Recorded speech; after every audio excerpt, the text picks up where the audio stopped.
And we're live. I really need to get some music or something as that's counting down just to build a little bit of energy and atmosphere. But I'm very happy to be speaking with you today live, and I'm very much looking forward to going through this week's topic, which is all about how to find your speaking flow. Do you ever notice how some people and stutter through a presentation or sound really robotic because they've got a script, where others just flow really naturally? Their personality comes across, it's engaging, they're varying their voice, but it seems so effortless. Well, we're going to talk about how you can be that second person or more like them. I'm going to share with you 3 tips that I've learned the hard way for finding your speaking flow so that you can use it in future presentations, videos, or whatever form of public speaking presenting you may be doing. As always, my friends, if you are watching live, feel free to drop any questions, any comments into the chat, and I will answer them live on here. And if you're not watching live and this is the recording, you can also leave a question on YouTube or on my LinkedIn, and I will get back to you as quick as I can. I will go back and check all questions after the video has been recorded and posted. But let's go back to our topic for a second here. How to find your speaking flow.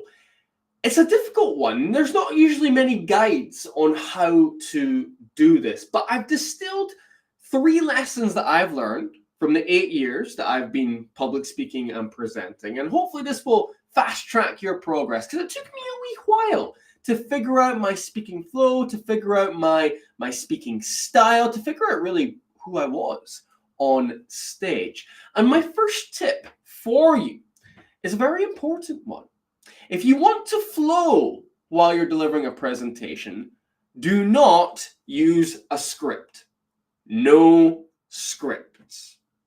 I know it can be very tempting to want to write everything out word for word, exactly how you would like to say it. But often that actually restricts our ability to flow and sound natural and to sound like ourselves. I'll give you an example. I compete every year in the World Championships of Public Speaking. About 30,000 people enter this contest.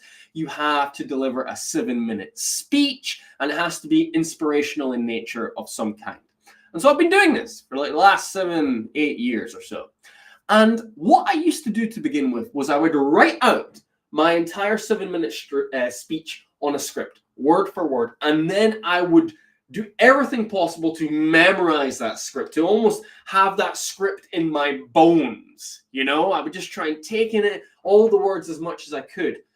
But what I've found, looking back, especially in old videos, is taking in that script, remembering it word for word, actually made me sound quite clunky. It didn't make me sound necessarily like myself, because I was so concentrated, so focused on getting every single word correct that I lost a little bit of my uniqueness, my off-the-cuffness, if you like, in those presentations. So what I've adopted recently is no scripts. And the way I practice my speech is I literally sit down in front of a camera and I tell my story like I would tell it to someone I was sitting in the pub with. And I've found that this allows me to be so much more conversational, so much more flowing, because my natural words and language are coming through instead of something which I've premeditated and thought about for a long period of time. So this is why I say to you, don't go for a script. Instead, you can have some bullet points to guide you through the presentation and just sort of practice talking around those bullet points. And each time you practice, it might sound a little bit different each time, and that's absolutely fine as long as you're getting the key point across. But what this will ultimately do, it will allow you to use more of your natural words, more of your natural phrases, and ultimately sound a lot more flowing while you are speaking. Give me your thoughts on that. Do you like to use scripts? Do you like to not use scripts in presentations? You can comment below and let me know. I think we've got someone here. Wait, this is a restream, not actually live. It is live, my friend Joe. We are live. You and I are here together in the moment. No doubt about it. Restream is just the name of the platform I'm using to stream this on. But thank you for joining, Joe. And if you have any questions, Joe, let me know in the comments and I will answer them live with you right now. So that's point number one. No scripts if you want to sound more flowing. Now, the second suggestion I have for you when speaking in presentations is to hop into stories. Often people find their groove, find their rhythm, find their flowingness when they start telling stories. I'll give you an example. Yesterday, I was doing a training course on public speaking. I had 15 managers from all across the globe, and I was watching their presentations and giving them feedback. And I had one guy deliver a presentation about growth and fixed mindsets. I'm sure you've probably heard of that concept before.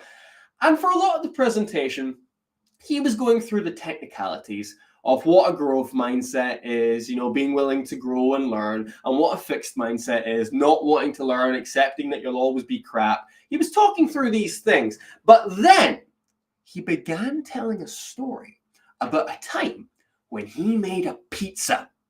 And he talked about the first time when he made this pizza, it went terribly wrong. It was falling apart. It was the cheese and the tomato was just sliding off the base. It was a disaster. But he spoke about how he was willing to read cookbooks, watch videos online, and develop techniques to create better pizzas. And that growth mindset allows him now to be a pizza king in his local community. He makes pizzas for his friends, for his family, and they love it, and he loves it too. And that story, when he started telling it, instantly, he got into a flow. He started smiling more. More of his personality came through because he was talking about something which had happened to him. And this is something which we often see lacking in presentations. There's often a lack of a personal story. But when you tell a personal story, not only do you connect more with the audience, but you find your flow as well, which is really important. Yeah, Joe, I am live. I've just seen your comment there. That's the one. Yeah, we're live and we're flowing right now. So have a think for your next presentation about what stories, what personal stories you could tell, and then attach those stories to some of your points. Because if you do that, I can almost promise you, you will be a lot more flowing because now you're recounting something that happened to you as opposed to remembering words on a presentation or remembering your next points. It will allow you to get into that flow state and connect more with your audience. Powerful, powerful technique this. Don't underestimate the power of a good story. All right, we're rushing. We're going through these at a nice flowing pace, I would say. The third way you can find your flow in a presentation is to make it interactive. I think there's a huge misconception in public speaking that this is a one-way conversation where I do the talking and you do the listening and that's it. Where in reality, what I've seen is the presentations that have the greatest impact on people are when it's a two-way conversation.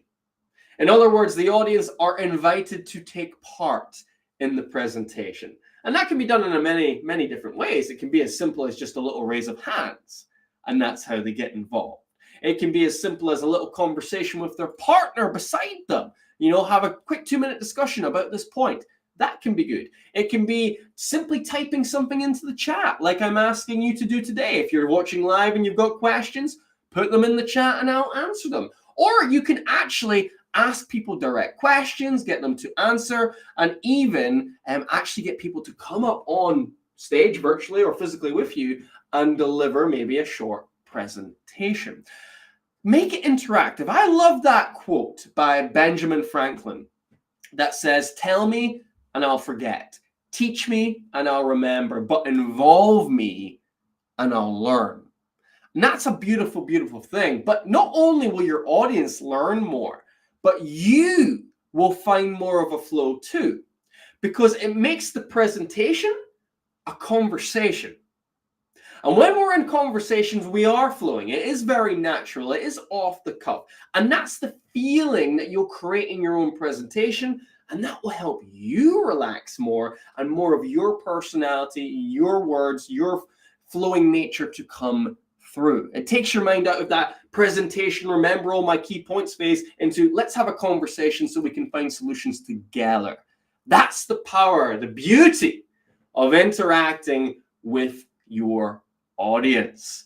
As I say, if you do have any questions so far about how to find your flow in presentations or anything regarding public speaking, type it into the chat and I will reply to you. But just to recap our points today, in order to find our flow while speaking, the first thing we must do is we must toss out the scripts. There is no point trying to learn something off word for word because often we write differently than we speak, and therefore it's not going to sound natural. Second thing, always try and hop into stories, personal stories. If you've got a point in your presentation, ask yourself, what story can I tell to give an example of this point in action? Very important. And then last but not least, try and make it interactive if you can. Get them involved, make it a conversation, not a presentation. I hope you found that useful today. I do quickly want to let you know that if you want to continue to improve your speaking and you want to improve fast, the best way to do that is actually through some coaching. Now, I've got a one-to-one coaching program that lasts about 3 months, and it's a mix of me teaching you key skills that you're interested in, but also giving you a place where you can practice and get feedback from myself in terms of what you personally did well and where you can improve. Now, this is sold out. I'm sad to say, well, not really sad to say, but there's no places left for 2024. However, in 2025, I'll be starting another cohort in January. And if you'd like to get involved in that, do let me know. Just reach out via LinkedIn or YouTube, and I will get back to you with more information. We have someone with a comment here below, so let me answer this. So we've got a link. I can only see it as a LinkedIn user for bullet points. Where does one put them? Slides or cheat notes? Great question there. It really depends on personal preference. I always think a PowerPoint is best used to show pictures, to show images, because an image speaks 1,000 words, right? And if you use it in that vein, then you're probably better to have a little piece of paper with a few bullet points on there. Now, when I say a bullet point, I literally mean probably 5 words or less. Something that just triggers your mind to continue talking about something for 2 minutes, 3 minutes, or whatever it may be. So I would probably recommend having just notes nearby if you're not too sure. But of course, it's personal preference. You can have them on the slides. Just make sure you're not reading from the slides, because there's no point in that. Your audience can read. They don't need you to do it for them. I also want to tell you that next week, for next week's live, which will be at the same time, noon BST, British summertime, I'm going to be doing a sort of big Q&A. So I'm going to be collecting questions all of this week from people about public speaking, and then I'm going to answer all of them in next week's live. So if you do have a question, feel free to email it to me, or again, message me on LinkedIn or on YouTube, leave a comment with your question, and I will take that question and I will answer it next week in depth. I'm looking probably for about, I would say, 7 questions to go through. So if you got a question, type it in and I will get back to you with a great answer next week. Above all, I hope you've enjoyed this live stream. If you do have any more questions, put them in the chat below, and I will see you next week for the greatest Q&A you have ever seen in your life. I hope. See you next time, guys. Peace.